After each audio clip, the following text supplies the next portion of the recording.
We'll be quick. Okay, Taylor. All right, roll. Taylor, okay? Okay. I'm supposed to read this script for remotely conducted open meeting. So let me go through this. First, confirming member access. As a preliminary matter, this is, well, permit me to confirm that all members and persons anticipated on the agenda are present and can hear me. So members, when I call your name, please respond in the affirmative. Allison Forskren. Hello, Allison. She's muted. She's on mute. Unmute and say here. You're here. Hi, I'm trying to get Kendra on. So, okay, yeah, here's Kendra. Marianne Easley here. Susie Spring, not here. Jude Perkins. Here. Vanessa Larrabee. Here. Linda Williams. Here. Kendra Lockley. Yes. Soon. And Diane Flaherty is not here. Okay, staff, when I call your name, please respond in the affirmative. Taylor Hilst. Here. Laura Stewart. Here. And then we don't have any anticipated speakers, but Joe Aguiar is also here from the Center for Elder Affairs. Here. Thank you. Now I'm to read this introduction to remote meeting.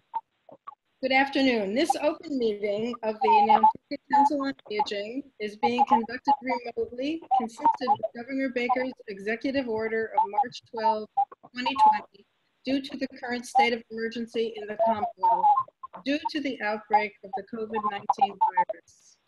In order to mitigate the transmission of the COVID-19 virus, we have been advised and directed by the Commonwealth to suspend public gatherings, and as such, the governor's order suspends the requirement of the open meeting law to have all meetings in a publicly accessible physical location. Further, all members of public bodies are allowed and encouraged to participate remotely. The order, which you can find posted with the agenda materials for this meeting, allows public bodies to meet entirely remotely so long as reasonable public access is afforded so that the public can follow along with the deliberations of the meeting.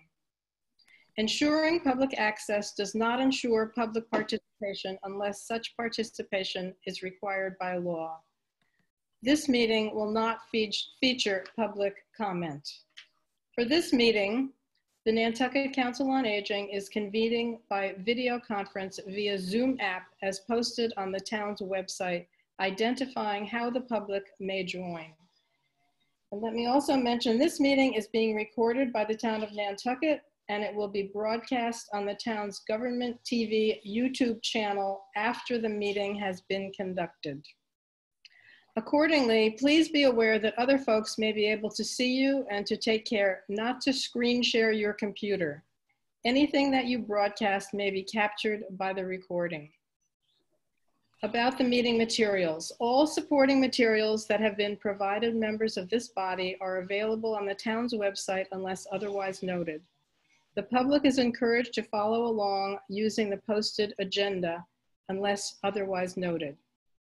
Here are the meeting business ground rules. We are now turning to the first item on the agenda. Before we do so, permit me to cover some ground rules for effective and clear conduct of our business and to ensure accurate meeting minutes. I will introduce each speaker on the agenda. After they conclude their remarks, the chair will go down the line of members, inviting each by name to provide any comment, questions, or motions. Please hold until your name is called. Further, please remember to mute your phone or computer when you are not speaking. Please remember to speak clearly and in a way that helps generate accurate minutes.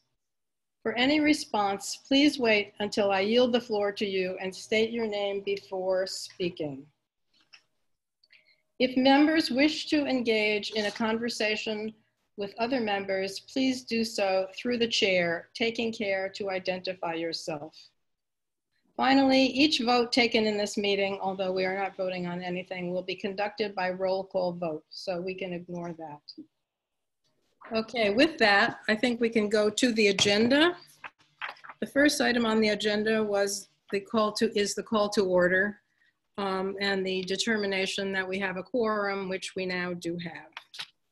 The second agenda item is public comment, which we will dispense with in this meeting. The third item is official business for this meeting, and the first part of the official business is an update on the Massachusetts Council on Aging's reopening task force advisory council, of which Taylor is a member. So we'll turn this over to Taylor for a report. Hi, everyone. Thank you, everyone, for coming, of which Taylor was a member because we have concluded our work. Laura just emailed you all a link to the completed guidance for reopening senior centers that the task force created. It's a lot, and things are going to look really, really, really different when we do finally reopen. It includes, you know, recommendations about starting with extremely small groups and, you know, obviously the basics like mask wearing and hand sanitizing, social distancing of 6 feet whenever possible. It's really going to be when we do finally have a reopening date, starting extremely small and kind of not being very drop-in, but kind of like you sign up for your activity, you come for it, and then you go, to like a slow scale up of operations. There is no set date for reopening senior centers. If you look at the governor's guidance, it's not like you see it in phase 3 or phase 4, the way you see a museum or another cultural institution. It's not there. It is at the discretion of every individual town's local board of health. I've, you know, talked about this with Roberto, the health director, a lot. One thing that we will definitely do before we pick a reopening date is the health department itself will do a walkthrough and make further recommendations. That might include things like removing certain types of furniture or surfaces, covering the water fountain, things like that. And as far as like a potential date goes, because of the bad news we got this week regarding the sewer testing, we're really, I don't know if all of you are aware of that, Linda and Kendra, I talked about that earlier, that we do currently have, you know, a total of 20, I believe, 5 active positive tests per the hospital. Sewer testing that was done on June 8th showed that it looks like more of like a viral load of 160, or at least it did then, with keeping in mind that only half of the homes on Nantucket are on sewer, the rest are septic, so it's not capturing everything. That at the very least, we want to get into fairly far into, we want to get into phase 3 and see how things are shaking out before we talk about a set target date for reopening. I've been trying to keep tabs on what other towns are doing. I don't know of any place but one that has picked a date. I know one town is reopening their senior center on July 6th with small group activities. So we can also see how it goes for other places and try and learn and maybe try and mitigate some of the issues that come up for them. I don't know if we want to be first out of the gate on this one. So that's where Roberto and I are at now with it. And then hopefully as we guys, I'm going to have to leave in a second. My people are going to come out and I'll come back on as soon as I drop them off, but keep going because you already had a quorum because I established the quorum. So I'm going to have to hang up when I drive into town. So it'll be about 10 minutes before I come back on. Okay. Thank you, Linda. Okay. I'm still here right now. They haven't come out yet. I would encourage everyone to read the guidance that that Laura emailed to you all. Not all of it is relevant because a lot of senior centers do their own transportation and things like that and offsite programming. So some of it is relevant just to that. But the bulk of the recommendations are relevant to us. And it was an extremely long process. I think we met for like a month, 6 weeks, very, very, very long meetings. And one thing that is good that came out of it is they developed a template for all of the promotional materials that a senior center will need to reopen, what to send to your paper, what to send to your volunteers, what to send to your participants, things like that. Like basically it's like just copy and paste the name of your center into everything and edit for your own purposes, but all the materials that we need to get out there to educate people for when we do reopen, it's already basically been written so that everywhere doesn't have to reinvent the wheel. So it was extremely thorough, and MCOA was like very hands-on. In having some experience within other areas now that have tried to reopen, they really went like above and beyond to make sure that everyone has what they need to make the best choices possible. But eventually it will be the Board of Health that gives us the okay to reopen. If anybody has any questions, please direct them through Mary Ann. Allison. So the Board of Health is really looking long and hard at the sewer information. Is that what the whole state is doing? Is that like a prerequisite for? I don't know if it's in every town's metrics, but it's one thing that we have in our toolbox to see what's really going on. When people go to the hospital to get tested, that's a self-selecting population. Mm-hmm. So I, just speaking personally, take that data really seriously. Yep. Good. So I'll go down the list here. Jude, do you have any comments or questions? No, I'm just happy to hear that good government edits is MOCA, is that Massachusetts Governmental? Council on Aging. Yeah, so, I mean, it's nice to see somebody laying it out and doing it correctly and making it easy on the rest. So, yeah, that's great. Next, Vanessa, do you have any questions or comments? No, I'm just glad that, they're a standard and, that we can abide by said standard. So, we don't have to recreate the wheel in regards to, this. The number one priority, is all the residents on Nantucket. However, the most vulnerable are, the seniors. But I wouldn't want to push everyone into, an activity so quick. And I know everyone is trying to, make connections and, be with everybody and trying to, do what they can. However, there is tons of other things that can be done, socially, but not so social. Thank you. Linda, I think, is gone, and I'm not sure that Kendra has joined us at all. So she is. No, she is. Here. Kendra? Oh, yeah. Oh, okay. Kendra, any questions or comments on Person Taylor? Learning something new, and glad it's going well. So, no comment, nothing more. Good. I want to make sure if Joe is still here. Joe, would you have any? Oh. Well, I guess the question I would have, maybe it's premature, as to who's going to make the decision as to what programs will continue and what programs will not, and when will that decision be made? Will it be after we're into phase 3, or will that be something that's ongoing before that? Maybe Laura can answer that. I'm not sure. Laura, Roberto, and I will make the decisions together. The goal would be to eventually resume all programs as normal as possible, but to start with things that are the safest. And that includes things where people can be really far apart and still enjoy the activity and not be touching the same things. Right.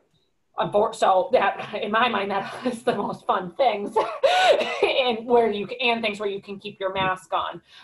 One question that I did ask as part of the task force advisory is, okay, elder services congregate lunch. We didn't really even touch that, and I was kind of wondering why, but they will, according to Mass COA, they are either working on or will need to come up with their own protocols for resuming any in-person dining. So they're their own separate agency. We'll look at that directive too.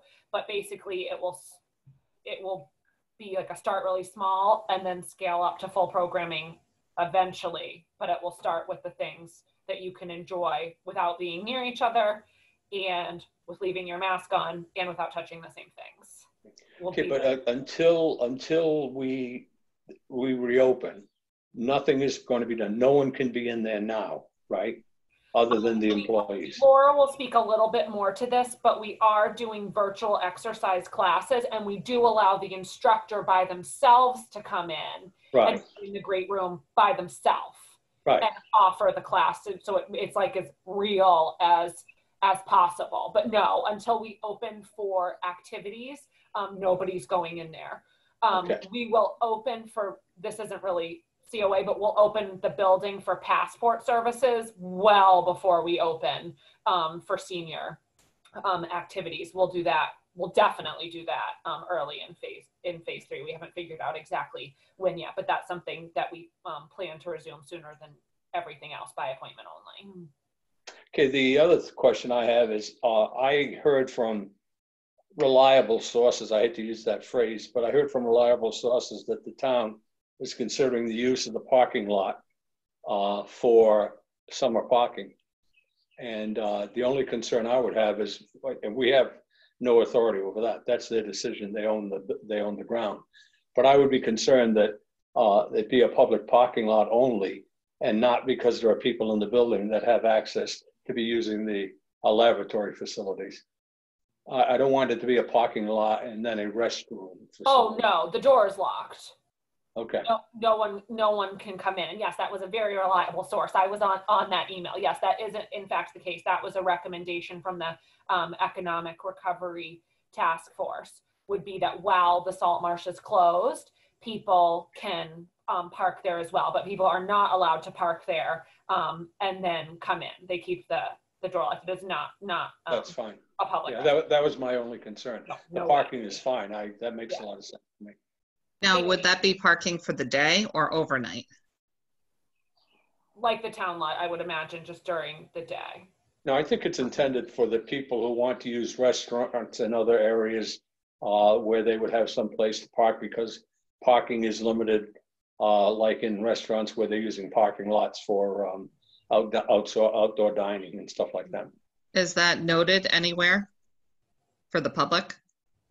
We're not like advertising it, but we covered the sign that said, like the part of the sign where it says Salt Marsh and then it says like Salt Marsh Center parking only. We covered that part underneath Salt Marsh. So it looks just like any old parking lot, but we're not blasting that information out there. But it is the case that someone could park there. It hasn't been really very well utilized. It doesn't seem like, maybe some construction guys in the morning, but I park in the town lot every day, and I do partial work from home, partial work from the office. And so far, I've always easily been able to get a spot in the at the town parking lot as late as 10 a.m. So I don't think it's an issue yet that people can't find parking there. Are there any other questions or comments before we go on to the next agenda item? Okay, that next item is a report on the salt marsh services that have been going on during COVID-19 closure, and that will be Laura who's updating us. And I hope that, Laura, you can include the survey results that you sent to all of us in advance. Marianne, can I talk about, I'm so sorry, can I talk about one more thing that actually is part of Laura's report, but I can speak to it really well, and since I was already talking, I'll just keep going. Is that okay?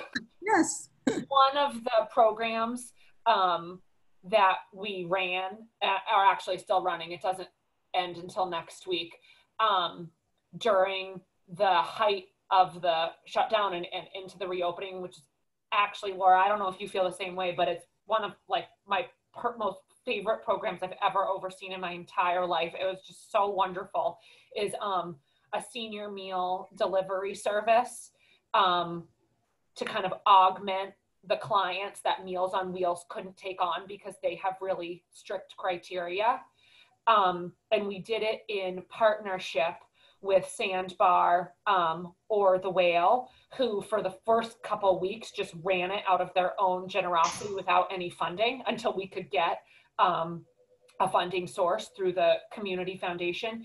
And we initially started with doing it 5 days a week, no cost to the seniors, no cost to the town of Nantucket, and all the volunteers did delivery from the or the Whale kitchen, and we got up to a max of at its height of 80 seniors a night. Not everyone participated every day, but off the top of my head, I would say that at the height of this, the average was definitely in probably the low to mid 70s, just a massive amount of meals. And as the program continued, we decided to start offering a scaled back version for those most in need. And that continues to run with a max of 33 participants once a week. We kind of slowly scaled it down. First, we went to 3 times a week. Now we're going to 1 time a week. And then we're going to take a break for the summer with a potential, it's all very up in the air, of maybe resuming in the fall if there's a need, if there's, you know, another shutdown or something like that. It was a really, really beautiful program. And the Saltmarsh and Sandbar or the Whale partnership was the model that the Community Foundation based their emergency food relief initiative on. So that work, they were able to take and partner other nonprofits and other restaurants to, 1, get food to people in need, and 2, get restaurants paid when they weren't being able to be open for business. So everybody else's, I believe, has already wrapped up. Community Foundation wrapped up the programming, and we have enough funding to go through next week. So that's what we're going to do before we either completely wrap up or at the very least take a big break. But it was just a really, really beautiful program with very few glitches considering the scope of it. It was like it was meant to be. It was so, so, so wonderful. So I wanted to speak on that one. And a question for you, Taylor. Do you think we should send some official thank you to, we should, okay. Absolutely. I would love to send like an official something from TON, but it would be awesome if COA sent their own thing too. I'll be glad to draft something, okay, for them. Thank you, Marian. That would be wonderful. Thanks. Okay. All right, Laura, sorry. Oh, that's perfect. Great. Thank you very much. So in addition to that, that went on for about 2 months. So that's what I did. The Saltmarsh never closed. I was here from the beginning. Anne and Ginny went home. So I was here to field phone calls, et cetera, et cetera. So mostly what I did was just coordinate that meal program. And then when Ginny came back, she started doing wellness checks on the people that we weren't talking to on a regular basis. I would talk, everybody had to call and order their meal every day. So I was on the phone from 9 to 1 o'clock with people, just chatting sometimes for half an hour, which was fabulous because you could tell some people really wanted to know. And now I know their family history and where their husband was stationed, etc. So that was really good for the isolation part of it. And I missed that. But now Ginny's doing just wellness calls for people that were not on the program. We're going through everybody that's in my senior center database. And even if we haven't heard from them in a long time, we're just calling to let them know that we know they're out there, leaving messages. If they would like to give us a call, we're here in the office if they have any questions for anything. And mostly just updating all of their information in my senior center and also finding out if they are receiving our newsletter. there are a majority of members of the Salt Marsh that even come here every day that do not get the Constant Contact email because they're here every day. They don't need to, but now they're not here every day.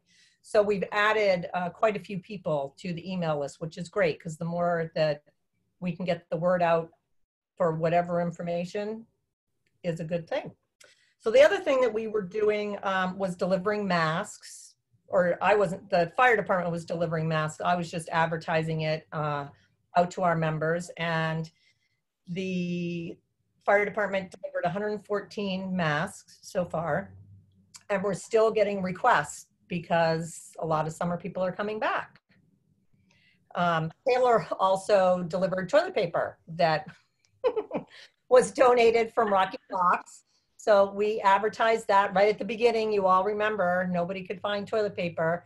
So I don't know how many rolls she delivered, but it was 25 households. It seemed like a lot. I was like, this will be a fun afternoon. I got to get out of the office. I want to lay eyes on some people. And then I realized I have the worst sense of direction. Really should have had someone else do that, but it was nice. And it was nice to see people through the window and get them a hot commodity. Exactly. A weird year. So that's what we've been doing. We just started Zooming Nancy Swain's aerobics class. So we've been doing that for 3 weeks, maybe.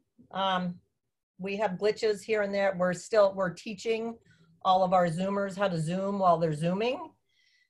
So we're getting there. Everybody loves it. She has probably about 13 people each Monday, Wednesday, and Friday, which is fabulous. People love it. One of our members who lives outside of Boston, he exercises every morning, which is great because with this, you can reach people that aren't just on Nantucket. So that's the first thing that we're kind of ramping up. Nancy. Sorry to interrupt. We are hiring a new exercise instructor too. It's in the works. It's taking a very long time, unfortunately, to get it all together, but she sounds awesome. She initially reached out to Laura, so it'll be exciting to have some have a new face. So because we really want to ramp up for live virtual to the greatest extent that our participants want us to. And I believe Taylor, she's just available on Fridays.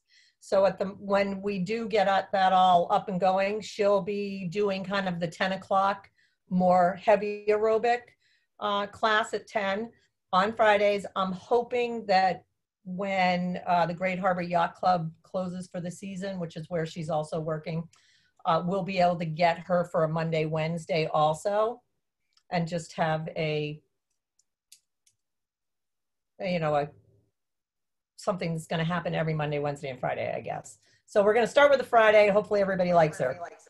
We will, we have been in touch with the yoga teacher, the Tai Chi teacher. We've been in touch with Joe about doing their classes, which we will be doing. We just wanted to start slowly. It's a lot of work and emailing and getting everybody organized. So we're going to slide into that when we know what we're doing. Well, I'm available when you're ready. Okay, excellent. We are going to start a tea on Tuesday afternoons by Zoom at 3 o'clock. So it'll go out on the email, and people will just have to click here and it'll open them right up to the Zoom, and we'll just see how that goes, just to see who wants to talk. Maybe nobody will come, maybe it's a bad time, but we're just trying to see what's out there. Yeah, and I do have, we're going to start doing some sort of lecture type of things. I think we've decided that usually our lectures were at 1:30 on Thursday afternoons, which was an after lunch crowd. We're going to change that to Tuesdays at 11 a.m. just because it's summertime. By 1:30, people are out and about, it's in the middle of the day. So we're going to try that time frame, see if that works. At the moment, we have Peggy Bonsi, who has been here before. She wrote a book about her elderly ladies on Nantucket. And she's going to come here and actually talk, and we'll just Zoom through here.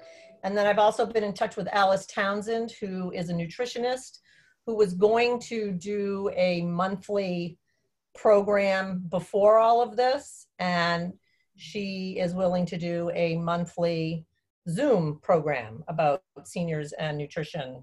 So we're starting slowly but surely.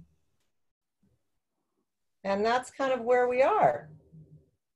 I took a webinar this morning. Does everybody remember Robin Lipson, who came here? Yes. Yep, it was a panel of her and Tara, who was on the task force with Taylor, and then another woman who was in charge of the Greater Springfield Family Caregiver Program. And the coolest thing that I got out of it, which I know, but just want to make sure everybody else knows, is that if you've seen one senior center, you've seen one senior center, meaning they're all different.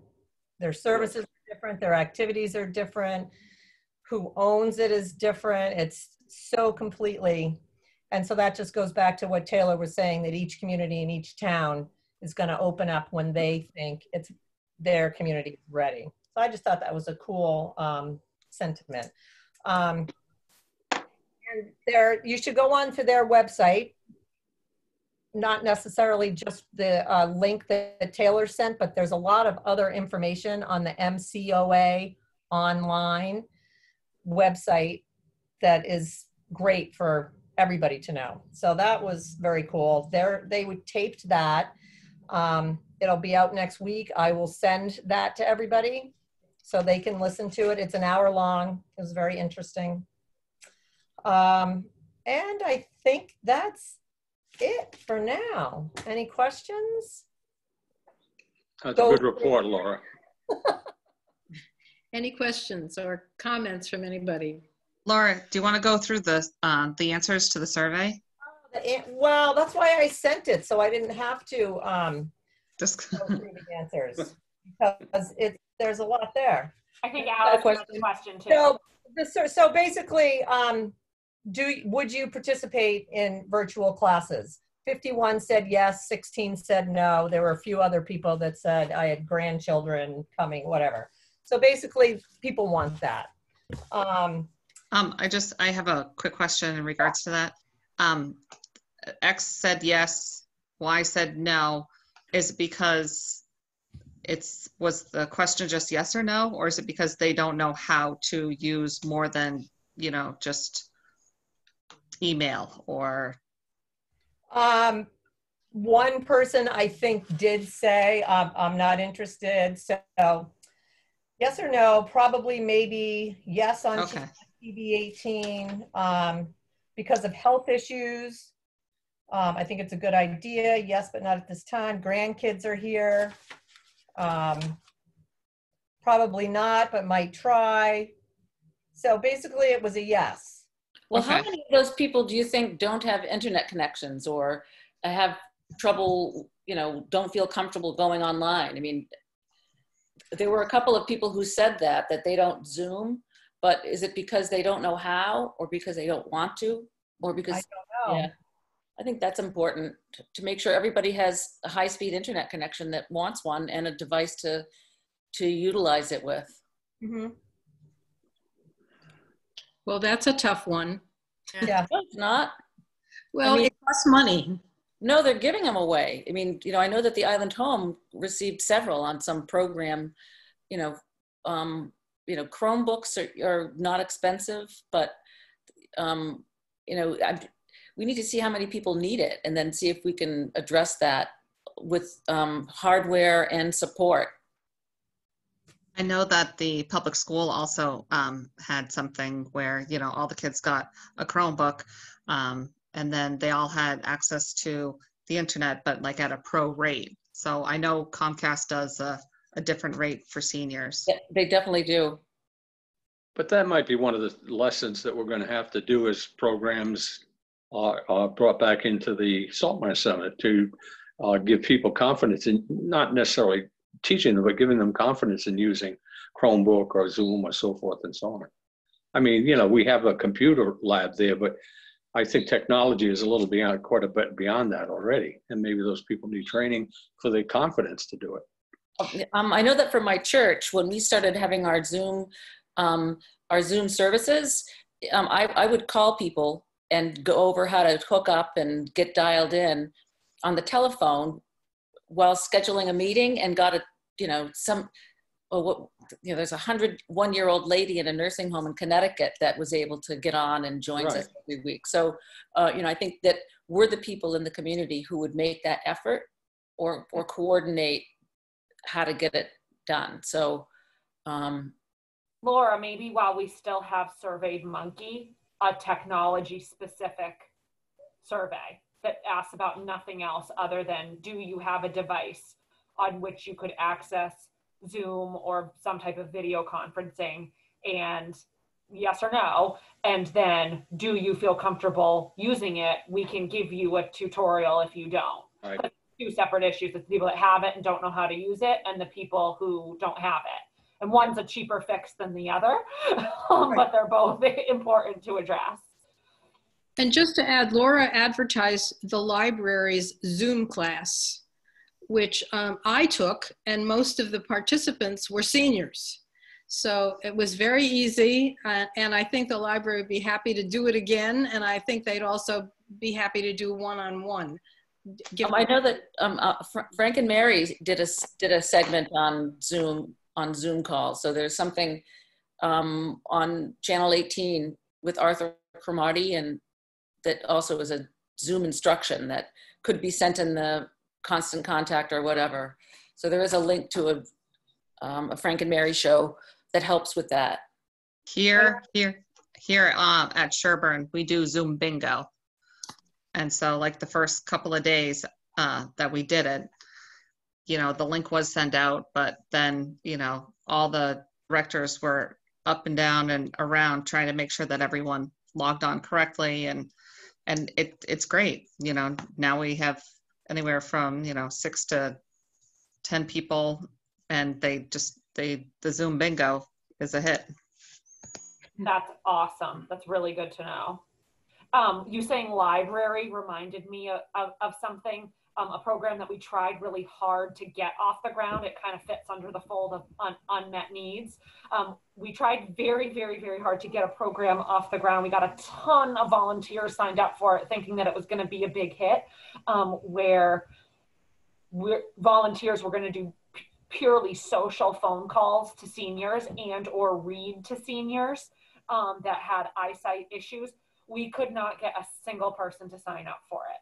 Laura sold it like so hard, and people just weren't interested. But we thought, especially for someone who was more comfortable on the phone versus a computer, that would be a great solution to have a librarian or another volunteer call you, talk to you, read you the news, things like that. But when we talk about unmet needs, we thought that was a need that we tried to meet, and it was a dud. So I just wanted to let you know we tried that. You know, this is a time that no one has experienced before. I mean, with maybe a few who were that old, but basically, I think it's time for imagination. And I agree with you that sometimes you will put something out that they need, but essentially they don't know they need it, or else they're uncomfortable with doing it. I think we have to use our imagination and not give up on that, but keep pursuing that until, even if you get a few is better than having none. And I think that's our time to, all of us have to start addressing that issue at this present. You know, I'm apprehensive about doing things, and so I'm sure other people are as well. But I think once you're convinced that there's a need, and they have to be convinced there's a need, then maybe it'll change. I mean, look at the example of the wearing a face mask. I mean, in this town, it's ludicrous. So if you ever get on Facebook, I mean, you get everything from soup to nuts. But as I say, I think we have to use our imagination and not give up readily, saying, well, you know, we asked people and we only got two people. Well, then we have 2 people. That's a beginning. I know that the library delivers and stopped during the virus. However, I believe that they started back on. So I don't know if we could, in regards to, reading or being on the phone, I know that if you may I have book club, so-and-so, and it could, actually be, it's wiped down and delivered to your house and packaged. And so if we are going to find, there are people who are, internet savvy, there are people who prefer the book, there are people who prefer the phone. So you just need to find their mode of communication. What their need is, right? Yeah. What's their preference, exactly. Hey, Taylor, do you mind if I check out? And Mary Ann, do you mind if I check out of this meeting at this time? Go right ahead. Thank you for coming, though, Joe. Appreciate it. No, thank you for talking. Thank you for inviting me. I really appreciate it. Bye, Joe. Thanks. Bye now. Bye.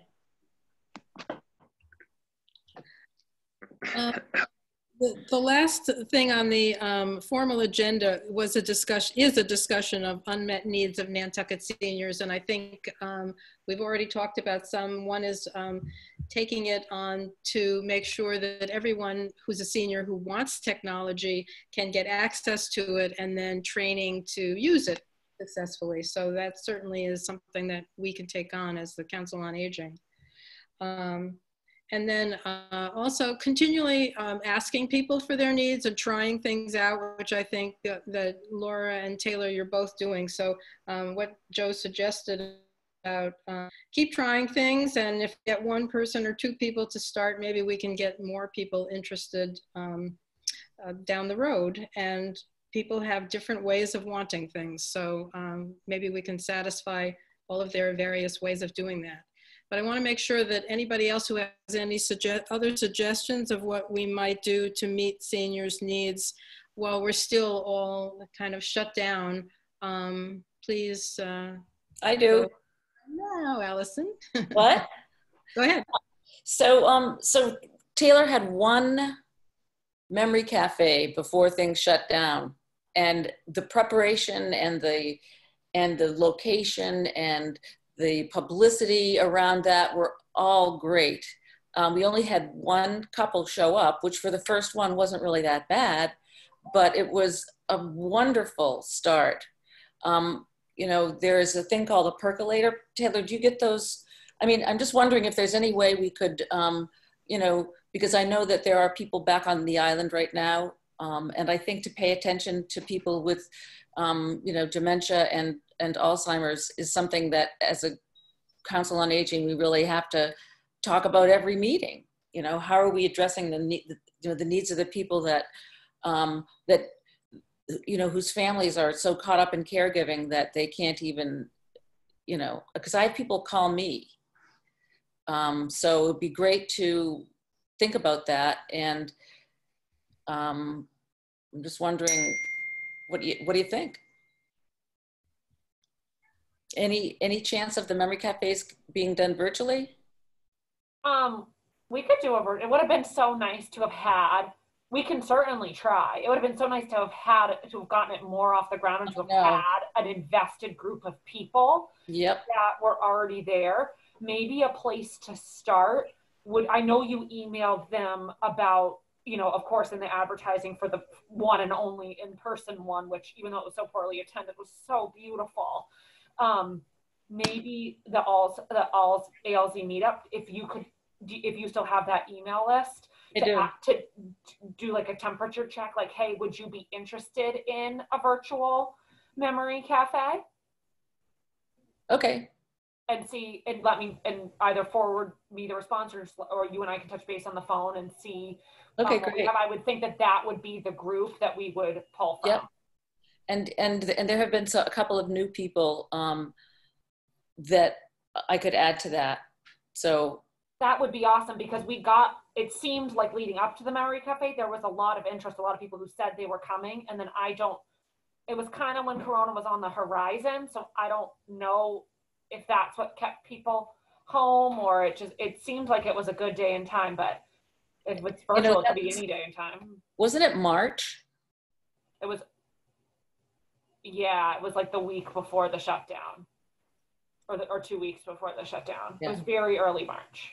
Okay, well, I'll send that out, and I'll include all you guys on the email too. I mean, I think that can I do that? Can I include the board? No. Okay. You can't all be on the email, but we could disperse it to everybody individually. Okay, Laura. Then Okay, I- great. I'll make sure you're on that list. Okay. Does anybody else have any other comments or questions about unmet needs of seniors and what we could do about them? Yeah, I kind of, Good. and this is kind of along the lines of, you know, pretty much everybody, you know, the school, the Nantucket High seniors that graduated, and now our own seniors. I know that we tried really hard to dedicate the year 2020 to the seniors. However, I feel like they kind of are missing out a little. I don't know how else we can go about making the year of the senior, the year of the senior, and, you know, do more. I don't know what else to say about it except for, you know, we declared the year of the senior and then poof, the virus. So I don't want our seniors to be neglected because there was a lot of, you know, time and energy put into that. Any thoughts? Well, one suggestion that I've gotten from somebody from the Center for Elder Affairs is that we ask the town to move it forward to 2021. So that's one possibility. I don't know if anybody else has any other ideas. I love the idea of a reproclaim.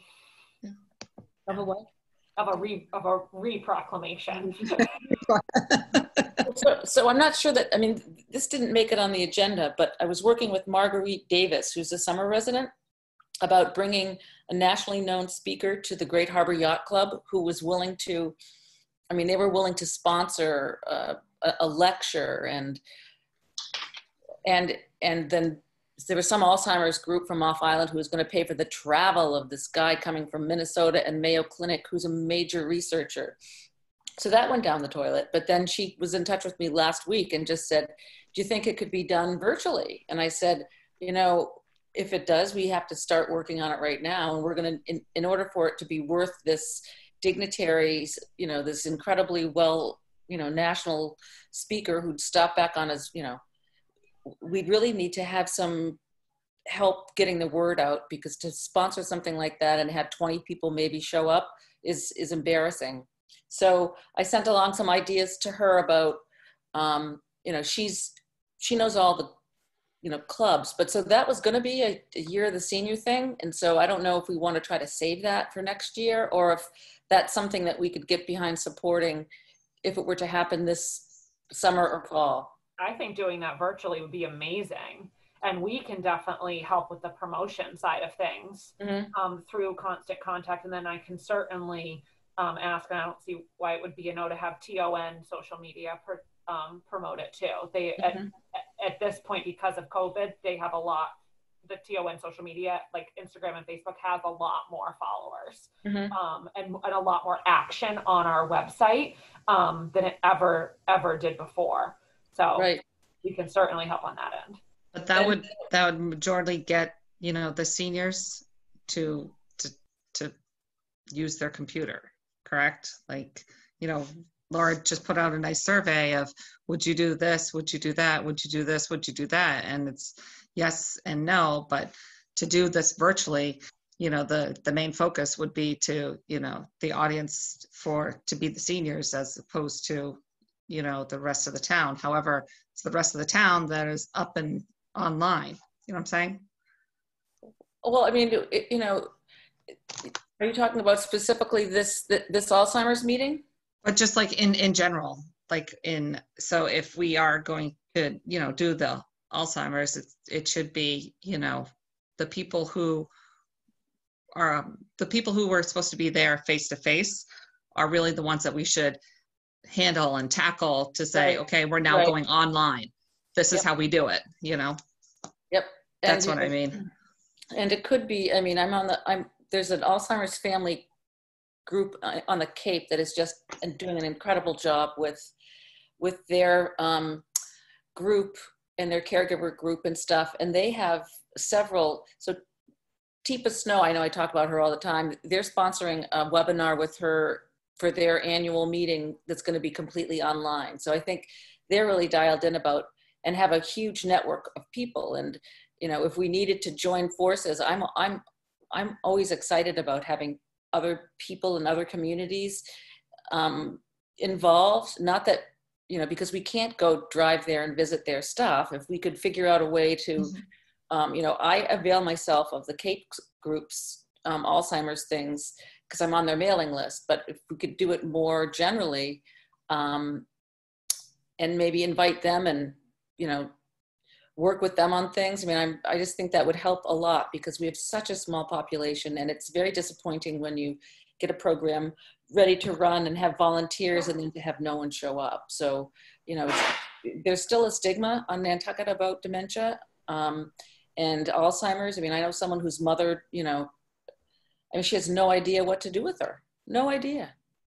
Because there's really not a resource for that here. And there are a lot of people who could use it. So, you know, I would love to, I'll work with Marguerite Davis, and then if we need a committee, can we pull in a couple people from this board to work on a committee, or how can that work? Because the town's going to need to be involved, we're going to need to be involved, the churches are going to need to be involved, and the people who are in contact with me belong to all the clubs, and so they're willing to reach out to their memberships to include them in this outreach. So, you know, there's no limit to the number of people we can have. So how can we help make it the biggest thing we can? So Allison, would you like to identify at least a couple of us who could be on your committee? Is that what you'd like from this? Well, I'm not going to be on it. What are you talking about? No, I'll be on it if anyone else wants to. I mean, can we have 2 people without having to make it a public meeting? Does anyone else want to be on it? Okay, I'll do it myself. Yeah, although Taylor, you wouldn't necessarily be on the committee, but I would have you as a liaison for. Yeah, I can be your technical town staff person. Okay, all right. I'm unclear of what exactly you're looking for a committee person to do. The virtual meeting with the speaker from Minnesota, is that what you're saying? Yes, to work with these other people. There's an Alzheimer's group that has, someone lives in Pocomo and I can't remember, it's written down somewhere, but you know, it's other people who are willing to put up the money to. But what's the date, the timeline, or? We don't know yet. It's just like, you know, working with these people to make it happen here, and it may or may not. You know, why don't I just get a little bit more information, and then we'll, you know, I'll get back to you, because. But Allison, definitely count me in as your. Yeah. Okay. Great. Person, great. I'm very, very, very for this, and think it would be awesome. Okay. Good. October or something. Yeah. I mean, because if it's virtual, it can be, you know, it saves a lot of money not bringing someone here and putting them up and renting the Great Harbor Yacht Club and having snacks. So we could maybe spend a little more money. Gotta have snacks, you know, publicizing it, but it would be great to have it be us be sponsoring it or co-sponsoring it and have it go out to a huge. Well, I like that idea of having it be huge, or. Yeah, I'm just trying to keep the whole Alzheimer's and dementia thing involved in our work. So that'll always be me. Thank you, Allison. All right. No, I think that's awesome. Yeah, Allie, and more info you get, I'll definitely, you know, step up for it with you to help. Okay. When we yep, I'll get. Yeah, I said that I discuss it at this meeting, so I'll get back to them and say, you know, I have support there. Let's, you know, be more specific. And Allison, if it's okay with you, I'm just going to put this on the agenda for the next meeting, so it's a discussion item. Perfect. Okay, great. Any other comments about that before we move on to the last item? Actually, that was going to be the first item under other business, but the last item under other business is that the town of Nantucket wants us to hold elections for officers, which they want to have done on a regular basis. So as of the next meeting, the August meeting, I'd like everybody to think about who you would like to have for officers, chair, vice chair, and secretary. So we're going to go through that process in the next meeting. What about getting some new members? It's too late. Oh, it's too late? You have to apply. We can't just make the board bigger. And you have to, a committee, council, et cetera, appointments were already done. And no new people were appointed to this? That's I don't correct. think anyone applied. Yeah, no one new applied, and Randy is retired. So we need one other person. Yeah. And people that show up. Mary Ann, weren't you just put in there? Excuse me? Randy You was the just one. put in, didn't we just vote you in? Yeah, you haven't been on there that long as president.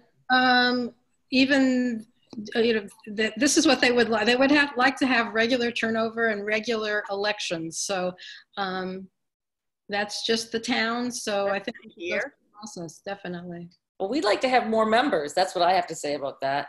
Well, we should have one more member. So if you can find somebody who's interested in applying, that Push for her. we're She had a slight interest. 9 members. Who? Susan Carey. Just a thought. That'd be great. She'd have to apply for Yeah. next year, meaning to I start don't know. July 1st, 2021. I thought I was installed not according to that. Yeah, you take over somebody Don't else's. mess it up now. What? Well, don't put someone in without the correct process. All right. Be careful. Oh, I see what you're saying, to fill a seat. Yeah. Okay. But no one's retired.